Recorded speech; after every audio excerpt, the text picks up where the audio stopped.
My name is Joyce Nichols, and I'll be talking about our informative and persuasive speech for Comms 101. For my informative speech, I'll be talking about my degree in children's elementary and how having a degree in children's elementary will start kids and the future generations on the right course. Kids' minds are very impressionable, and we have to be very careful of what we put in their minds, and even in ours, because kids will mimic or do anything that they see, and if we're not teaching them or guiding them or starting them off in the right direction, they will be all over the place, and they won't understand what they're down here on this earth for, and they won't understand the love that Jesus has for them if we don't mimic it or show it at a young age.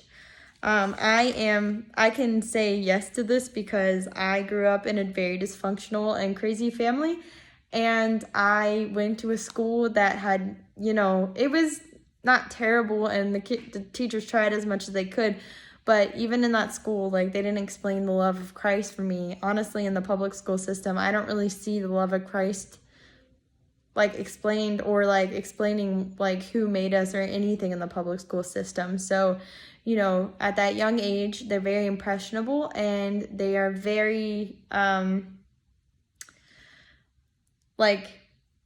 they're very teachable. It just matters what you teach them. And I can say that too because my brain was very messed up when I joined the Navy, and I had no sense of guidance or direction. I didn't know what's going on. I had to kind of figure things out. And then once I found my church, it definitely helped me to develop a sense of belonging and belonging to God's family. So, if you make them realize at a younger age that they could be a part of God's family too, and they have Jesus in their heart, you can start them off on the right foot, and they don't have to struggle as much when they go out into the real world and think, in this big bad world. I use the verse Matthew 19:14.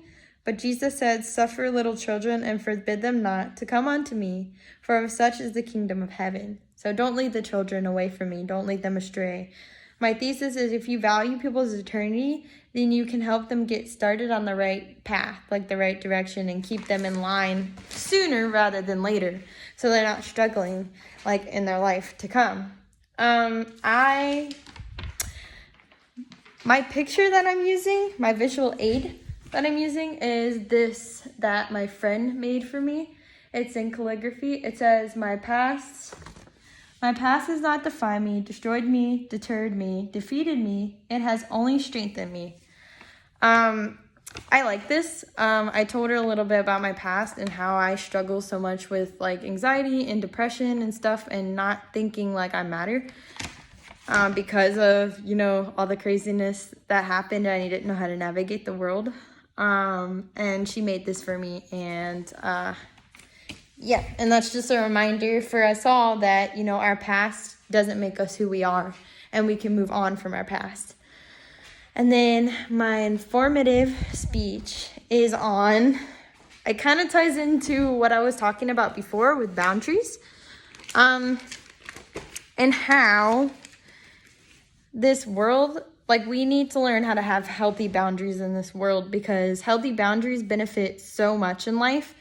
Not only will we be able to get more things done, but it'll help us prevent us from sinning, honestly, because when do most people sin? When they're in the place that they shouldn't have been, because they didn't set that boundary or establish that guideline. So now they're in a situation where they could have avoided if they just had healthy boundaries. And then, this world, again, I talked about the influence part of this world, could really, anything and everything can influence you. So if you don't establish those boundaries and pay attention to God, your brain will start going towards things that it shouldn't. My thesis is a lack of boundaries is a huge struggle in today's world, and it ruins relationships. It does ruin relationships, because if you don't have those boundaries and you're hanging out with somebody too much, you guys can start to drive each other insane. You guys need a break from each other. And the verse that I used for this is Proverbs 25:17. Withdraw thy foot from thy neighbor's house, lest he be weary of thee and so hate thee. And then my visual for that is the book Boundaries. It's by Dr. Henry Cloud and Dr. Don Townsend. I bought it at my church, and this has helped me so much with creating my own boundaries. So it's definitely a recommended book. So thank you.